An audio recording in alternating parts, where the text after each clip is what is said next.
कल की क्लास में हमने आप लोगों को पढ़ाया था ठोस अवस्था। ठोस अवस्था में हमने आप लोगों को बताया था ठोसों के गुण। ठोसों के गुण में हमने आप लोगों को बताया था क्या क्या ठोस के गुण क्या क्या होते हैं। ठोस के बारे में बताया गया था ठोस का आकृति और आकार निश्चित होता है। आकृति और आकार निश्चित क्यों होता है? आयतन और आकार। ठोस का आयतन और आकार निश्चित होता है। ठोस का आयतन और आकार निश्चित क्यों होता है उसके कारण भी हमने बता दिया था।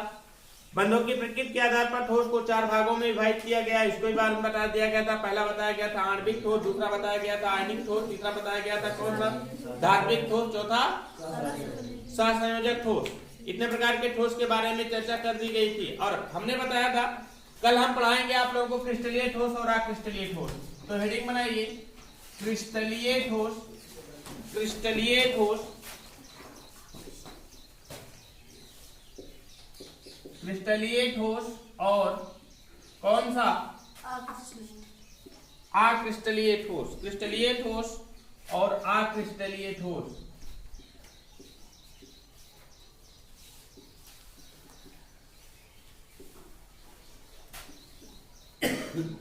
तो देखिए क्रिस्टलीय ठोस और अक्रिस्टलीय ठोस। क्रिस्टलीय ठोस किसे कहते हैं? देखिए ये एक्चुअली में विभाजित कैसे किया गया है? घटक कणों की परिसर व्यवस्था के आधार पर। घटक कण का मतलब कि ठोस किस प्रकार के कणों से मिलकर के बने हुए हैं। जिस कणों से मिलकर के ठोस बने होते हैं घटक कण कहा जाता है, उसे घटक कण कहा जाता है। अब ठोस परमाणु से मिलकर के बन सकते हैं, अणु से मिलकर के बन सकते हैं और आयन से मिलकर के बन सकते हैं। तो परमाणु अणुओं या आयनों अर्थात घटक कणों की परिसर व्यवस्था के आधार पर ठोसों को 2 भागों में विभाजित किया गया है। एक तो बताया गया है कौन सा? क्रिस्टलीय ठोस, दूसरा कौन सा? अक्रिस्टलीय ठोस। घटक कणों की परिसर व्यवस्था के आधार पर। घटक कण का मतलब कि ठोस जिनसे मिलकर के बना हुआ है, परमाणु से मिलकर के बनेगा, अणु से मिलकर के बनेगा, आयन से मिलकर के बनेगा। तो परमाणु अणु आयनों से मिलकर के ठोस बना हुआ है और उन्हीं कणों की परिसर व्यवस्था के आधार पर। परिसर व्यवस्था का मतलब क्या होता है कि वो कण निश्चित हैं, निश्चित रूप से एक दूसरे से जुड़े हुए हैं, एक निश्चित व्यवस्था के साथ जुड़े हुए हैं, या निश्चित व्यवस्था के साथ न जुड़ करके अनियमित व्यवस्था के साथ एक दूसरे के साथ जुड़े हुए हैं। तो इस आधार पर ठोसों को कितने भागों में विभाजित किया गया है? 2 भागों में विभाजित किया गया है। पहला बताया गया कौन सा? क्रिस्टलीय ठोस, दूसरा कौन सा? अक्रिस्टलीय ठोस। तो पहला देखिए क्रिस्टलीय ठोस किसे कहा जाता है? क्रिस्टलीय ठोस घटक कणों की एक ऐसी व्यवस्था होती है। क्रिस्टलीय ठोस में घटक कणों की एक ऐसी व्यवस्था होती है जो निश्चित व्यवस्था होती है अर्थात निश्चित त्रिविम आकृति और आकार के घटक कण एक दूसरे से जुड़े रहते हैं और ये ठोस ये व्यवस्था पूरे ठोस में एक समान रूप से फैली होती है। हम कह सकते हैं घटक कणों की एक निश्चित व्यवस्था होती है, एक निश्चित त्रिविम आकृति के घटक कण होते हैं जो एक समान रूप से पूरे ठोस में फैले रहते हैं, या कह सकते हैं एक नियमित व्यवस्था होती है। नियमित व्यवस्था का मतलब कह सकते हैं कि एक दीर्घ परिसर व्यवस्था होती है। एक निश्चित आकृति के एक निश्चित प्रकार से कण एक दूसरे से क्या होते हैं? जुड़े होते हैं। तो इस प्रकार के कण को, इस प्रकार के ठोस को कौन सा ठोस कहा जाता है? क्रिस्टलीय ठोस कहा जाता है। क्रिस्टलीय ठोस का मतलब क्या है? घटक कणों की कैसी व्यवस्था होती है? घटक कणों की कैसी व्यवस्था होती है? दीर्घ परिसर व्यवस्था होती है। कैसी व्यवस्था होती है? दीर्घ परिसर व्यवस्था होती है। कैसी व्यवस्था होती है? दीर्घ परिसर व्यवस्था होती है। घटक कणों की जब दीर्घ परिसर व्यवस्था होती है तो इस प्रकार के ठोस को कौन सा ठोस कहा जाता है? क्रिस्टलीय ठोस कहा जाता है। जिस ठोस में देखेंगे जैसे कापर हुआ, सोडियम क्लोराइड हुआ, कापर हुआ, सोडियम क्लोराइड हुआ या कैल्शियम क्लोराइड हुआ, इस प्रकार के ठोस कौन से ठोस कहलाते हैं? क्रिस्टलीय ठोस कहलाते हैं। इन ठोसों में क्या होता है? क्रिस्टलों की एक नियमित व्यवस्था होती है। कैसी होती है? क्रिस्टलों की कैसी व्यवस्था होती है? एक नियमित व्यवस्था होती है। किस प्रकार की व्यवस्था होती है? नियमित व्यवस्था होती है। नियमित व्यवस्था होने का मतलब क्या होता है? जो इसके घटक कण होंगे, घटक कण की बात करते हैं, घटक कण की बात करते हैं तो घटक कण के अंतर्गत कौन कौन से होंगे? अणु होंगे, परमाणु होंगे, या क्या होंगे? आयन होंगे। अणु, परमाणु या आयन इस ठोस में इस प्रकार से जुड़े होंगे कि उनकी एक नियमित व्यवस्था होगी। मतलब कि एक परमाणु यहाँ जुड़ा हुआ है तो उसी के आधार पर दूसरा पर जुड़ेगा, उससे तीसरा जुड़ेगा, तीसरा चौथा जुड़ेगा, इस तरीके से। और ये व्यवस्था क्या होगी? एक समान रूप से पूरे में फैली रहेगी, पूरे ठोस में फैली रहती है। किस प्रकार के ठोस को कौन सा ठोस कहा जाता है? क्रिस्टलीय ठोस कहा जाता है। एग्जाम्पल हमने बताया आपको, कौन कौन सा एग्जाम्पल हो सकता है? कौन सा? NaCl हो सकता है, कॉपर हो सकता है, और क्या हो सकता है, हमने और बताया आपको, कैल्शियम फ्लोराइड हो सकता है, calcium fluoride CaF2 calcium fluoride हो सकता है, बर्फ हो सकता है, बर्फ भी इस प्रकार के ठोस के अंतर्गत आता है। ये सभी कौन सा ठोस होता है आपका, क्रिस्टलीय ठोस होता है। कौन सा ठोस होता है, क्रिस्टलीय ठोस होता है। दूसरा कौन सा होता है, अक्रिस्टलीय ठोस। कौन सा होता है, अक्रिस्टलीय ठोस। अक्रिस्टलीय ठोस, अक्रिस्टलीय ठोस में क्या होता है, घटक कणों की लघु परिसर व्यवस्था होती है। लघु परिसर व्यवस्था का मतलब क्या हुआ, घटक कण एक दूसरे से इस प्रकार से जुड़े होंगे, पता नहीं लगेगा कि उनकी व्यवस्था निश्चित नहीं होगी, अर्थात वो समान रूप से एक पूरे ठोस में समान रूप से उनकी व्यवस्था निश्चित नहीं होगी, अनियमित आकार के जुड़े होंगे, उनकी व्यवस्था अनिश्चित होती है। तो हम कह सकते हैं कि जब व्यवस्था अनिश्चित होती है अर्थात घटक कणों की व्यवस्था अनियमित आकार की होती है, तो कह सकते हैं कौन सी परिसर व्यवस्था है, वो लघु परिसर व्यवस्था होती है। कैसी व्यवस्था होती है, लघु परिसर व्यवस्था होती है। अर्थात अक्रिस्टलीय ठोस में क्या होता है, घटक कणों की कैसी व्यवस्था होती है, लघु परिसर व्यवस्था होती है। लघु परिसर व्यवस्था होती है। लघु परिसर व्यवस्था होने का मतलब क्या हुआ कि घटक कण एक दूसरे से इस प्रकार से जुड़े होंगे, पता नहीं लगेगा कि इसकी आकृति कैसी है, त्रिविम आकृति कैसी, इनका आकार कैसा है, इस तरीके से कोई स्पष्टीकरण नहीं होगा। अर्थात हम कह सकते हैं क्रिस्टलों की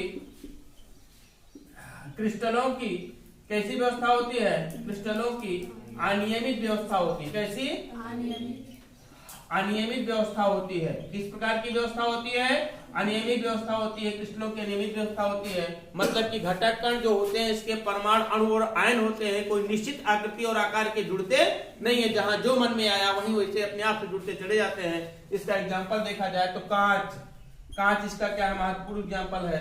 कांच एक अतिशीतित द्रव है। कैसा द्रव है, अतिशीतित द्रव है। अतिशीतित द्रव है मतलब इसमें घटक कणों की कोई निश्चित व्यवस्था नहीं होती है, अर्थात लघु परिसर व्यवस्था होती है। तो इस प्रकार के ठोस को कौन सा ठोस कहा जाता है, अक्रिस्टलीय ठोस कहा जाता है। समझ गए ना क्रिस्टलीय ठोस अक्रिस्टलीय ठोस के बारे में। तो लिखिए क्रिस्टलीय ठोस और अक्रिस्टलीय ठोस लिखिए। घटक कणों की परिसर व्यवस्था के आधार पर,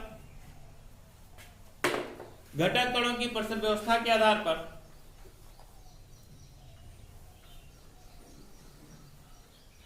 ठोसों को मुख्यतः दो भागों में विभाजित किया गया है।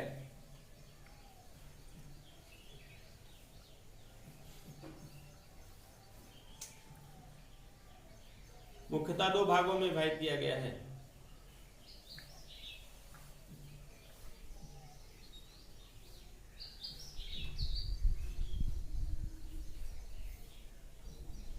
डालिए क्रिस्टलीय ठोस।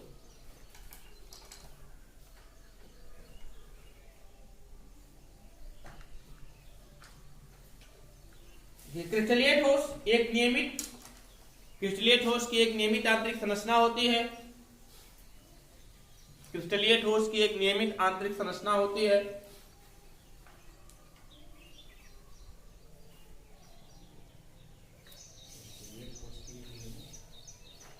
आंतरिक संरचना होती है।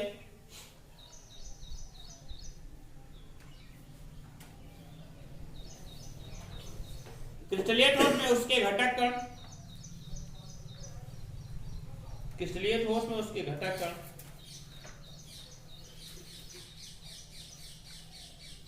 एक नियमित क्रम में व्यवस्थित होते हैं।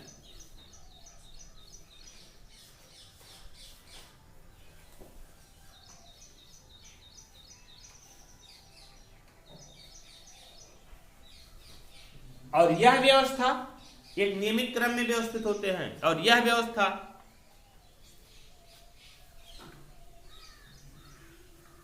संपूर्ण क्रिस्टल में विद्यमान होती है।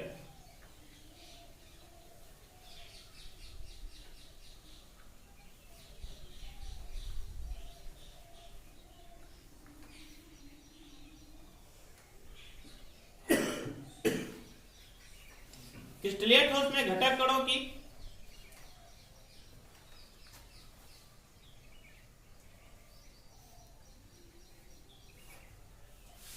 दीर्घ परिसर व्यवस्था होती है। क्रिस्टलीय ठोस में घटक कणों की दीर्घ परिसर व्यवस्था होती है।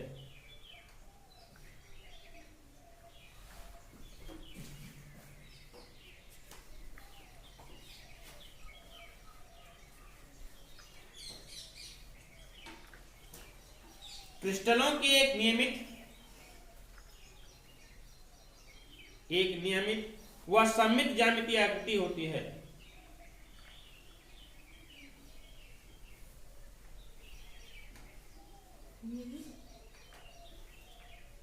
वह सममित ज्यामितीय आकृति होती है।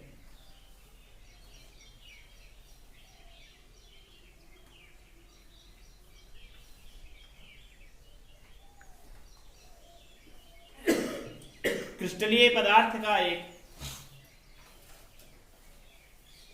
निश्चित व स्पष्ट गलनांक होता है।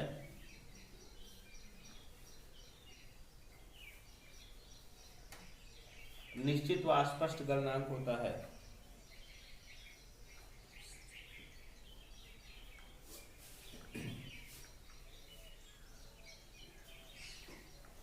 जैसे copper, silver,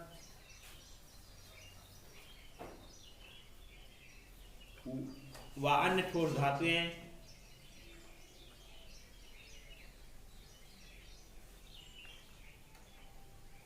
sodium chloride, calcium chloride, बर्फ आदि। सोडियम क्लोराइड, कैल्शियम क्लोराइड, बर्फ आदि।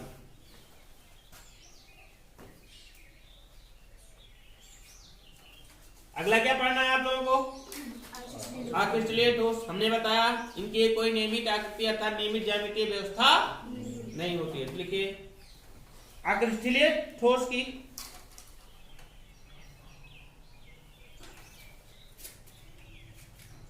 कोई नियमित व्यवस्था नहीं होती।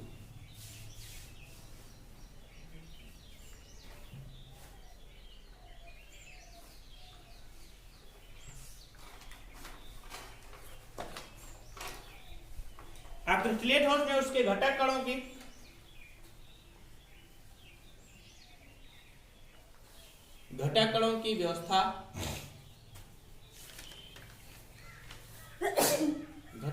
व्यवस्था पूरे क्रिस्टल में विद्यमान नहीं होती।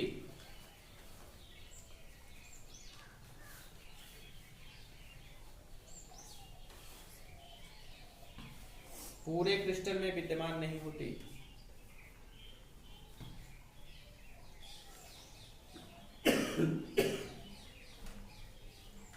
अर्थात क्रिस्टलीय ठोस की लघु परिसर व्यवस्था होती है।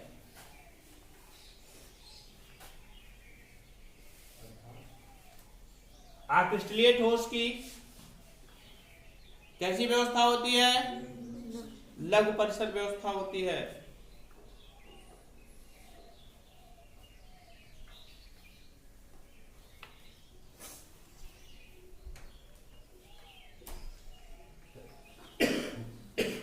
क्रिस्टलीय ठोस क्रिस्टलीय अवस्था प्राप्त नहीं करते।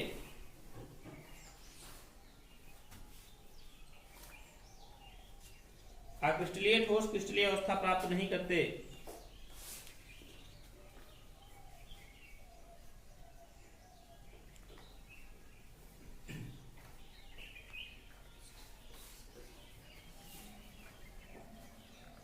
क्रिस्टलीय ठोस की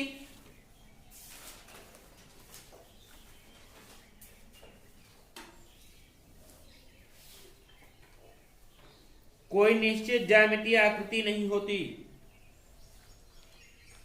कोई निश्चित ज्यामितीय आकृति नहीं होती।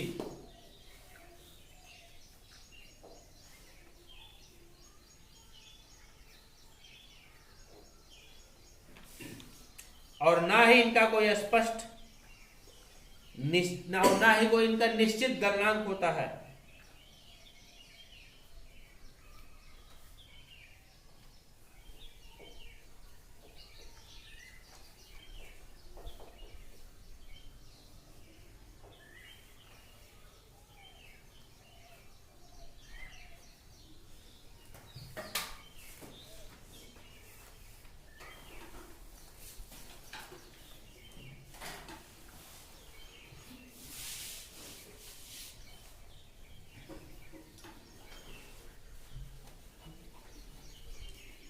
लिखे जैसे कांच, अतिथि द्रव, कांच, अतिथि द्रव,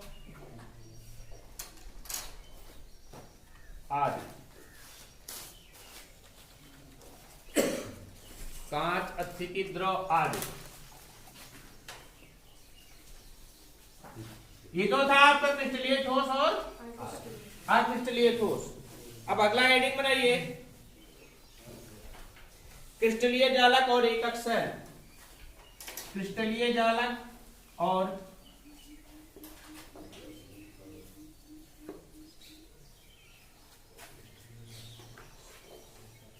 और एकक सेल। क्रिस्टलीय जालक किसे कहा जाता है और एकक सेल किसे कहते हैं?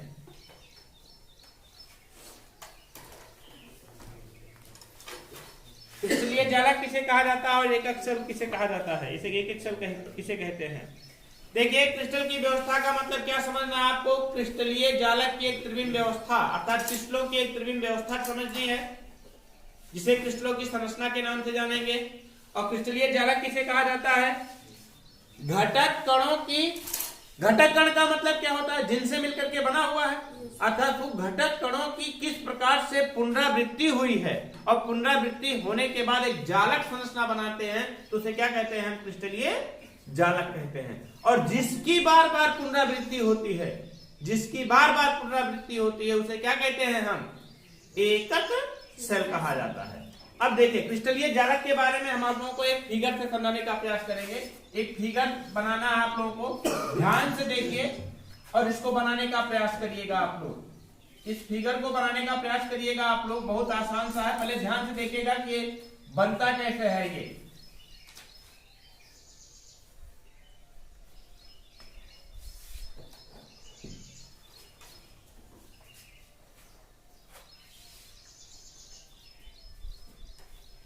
बहुत आसानी से बन जाएगा, थोड़ा सा केयर करके देखिएगा इस फिगर को हम बना कैसे रहे हैं बस।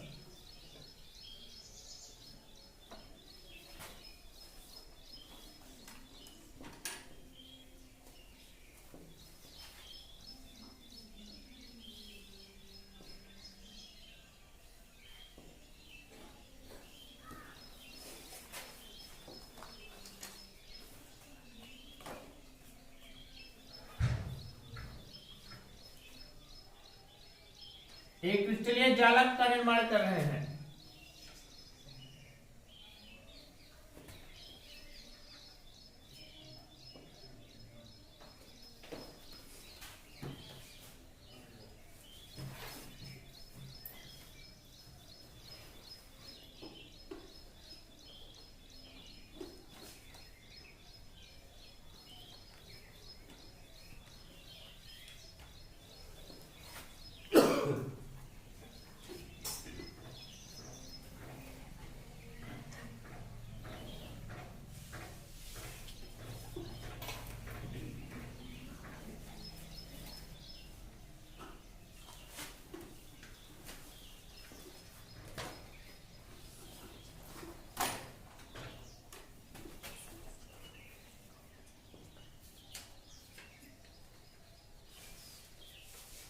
एक क्रिस्टलीय जालक बनता कैसे है, ये बनाना जानना है आप लोगों को।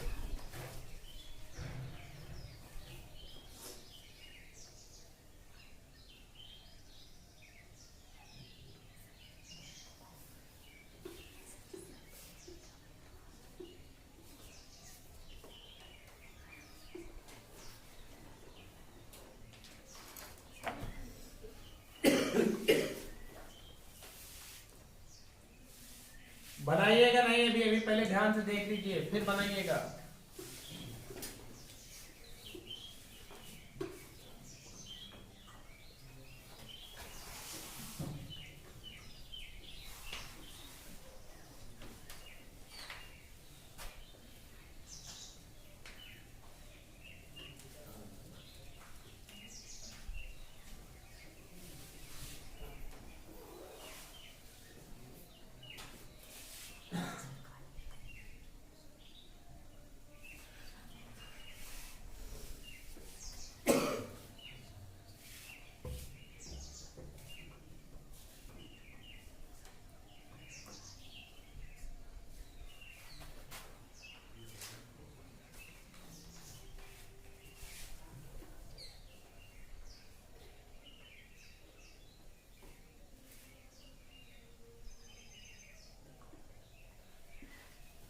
कुछ आभास हुआ?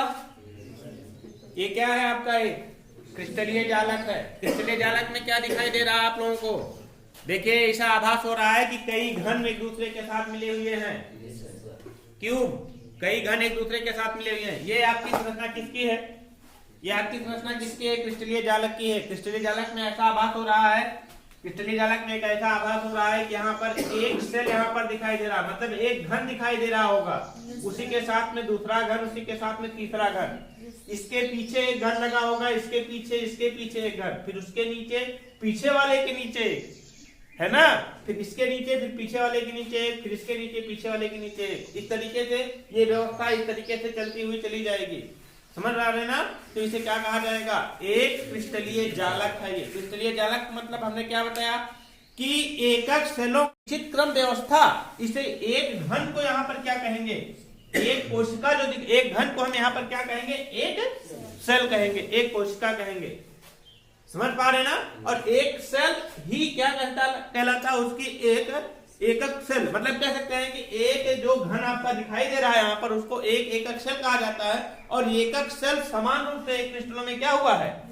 पुनरावृत्ति और फैला हुआ है। एक एकक सेल यहाँ, फिर यहाँ, फिर यहाँ, फिर यहाँ, मतलब उसी एकक सेल की क्या हो रही है? पुनरावृत्ति। और यह पुनरावृत्ति होने के बाद जो संरचना निर्मित होती है उसे क्या कहते हैं? हम क्रिस्टलीय जालक कहते हैं। और क्रिस्टलीय जालक कहते हैं। और एकक सेल के बारे में जानते हैं कि एकक सेल किसे कहा जाता है? जिसकी क्या हो रही? बार बार पुनरावृत्ति हो रही, उसे एकक सेल कहा जाता है। इसको बनाइए, बनाने का प्रयास करिए।